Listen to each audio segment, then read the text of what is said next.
Di video kali ini, Bang Galbe akan kembali ngebahas tentang OJK melindungi nasabah yang gagal bayar.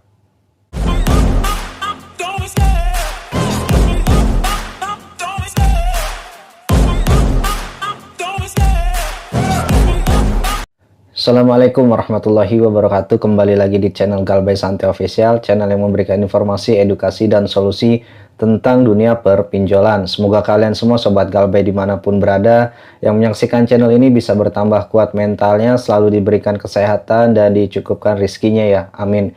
Di video kali ini Bang Galbe akan kembali ngebahas tentang OJK melindungi nasabah yang gagal bayar. Sebelum lanjut, yang belum subscribe silahkan subscribe, komen, dan like agar Bang Galbe akan semakin semangat memberikan edukasi dan solusi tentang dunia pinjol kepada kalian yang saat ini sedang mengalami mental down, dan juga buat kalian yang pengen sharing dan berbagi cerita tentang dunia perpinjolan ataupun konsultasi boleh lewat email ini ya. Bang Galbe akan jawab pertanyaan langsung via email ataupun nanti akan dibuatkan video untuk jawaban sobat Galbe dimanapun berada. Membahas perihal OJK, di mana sebuah lembaga fintech yang memberikan sertifikasi resmi untuk pinjol-pinjol yang disebut dengan pinjol legal. Peraturan yang dibuat oleh OJK ini supaya nasabah-nasabah terlindungi dari ancaman DC-DC lapangan. Karena mungkin juga OJK menerima masukan-masukan tentang hal-hal dilakukan oleh DC lapangan pinjol di luar dari peraturan OJK itu sendiri. Banyak DC pinjol yang meneror tempat kerja, menagih di tempat kerja, ataupun bahkan di tempat usaha. Ada juga yang menagih di luar kontak darurat. Ini semua sebenarnya sudah sangat dilarang oleh OJK. Di samping ini membuktikan bahwa OJK memberikan perlindungan kepada nasabah yang memang merasa terganggu dengan adanya DC lapangan, yang memang kurang beretika dalam persoalan penagihan. Jadi buat sobat Galbe dimanapun berada, jika ada dari kalian yang memang mendapatkan kekerasan secara fisik, maka siapkan bukti-bukti rekaman video untuk memproses DC-DC yang tidak sesuai dengan SOP dalam penagihan. Jangankan ketika DC melakukan kekerasan, DC yang melakukan intimidasi ataupun mempermalukan Anda di depan umum itu pun sudah termasuk tindak pidana. DC masuk ke halaman rumah Anda tanpa seizin yang mempunyai rumah, itu pun juga bisa termasuk terkena hukum pidana kepada DC tersebut. Jadi buat sobat Galbe dimanapun berada, kalian sudah tidak perlu cemas lagi. Ketika Anda didatangi oleh DC lapangan, cukup sediakan bukti-bukti jika diperlukan untuk menjerat DC pinjol tersebut.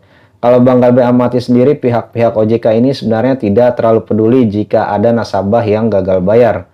Justru malah melindungi nasabah-nasabah yang gagal bayar dengan adanya peraturan-peraturan yang memberatkan pihak DC, terutama DC dari pihak ketiga, yaitu bukan dari pihak aplikasi lagi, melainkan pihak ketiga yang bekerja sama kepada aplikasi pinjol tersebut. Segera kumpulkan bukti-bukti dan laporkan. Tugas DC itu sebenarnya hanya menanyakan kenapa ini belum dibayarkan dan mengingatkan nasabah tanggal sekian ketika kalian jatuh tempo, bukan justru malah memaki berbuat kasar kepada nasabah yang gagal bayar.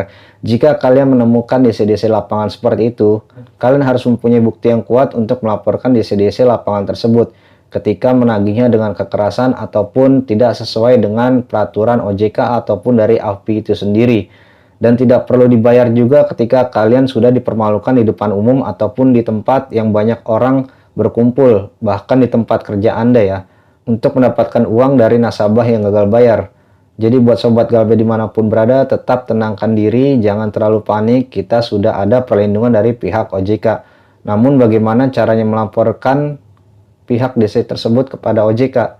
Ya kalian harus melaporkan baik via online ataupun bisa datang ke tempat OJK-nya secara langsung ketika Anda mengalami hal-hal yang tidak sesuai dengan etika penagihan DC lapangan.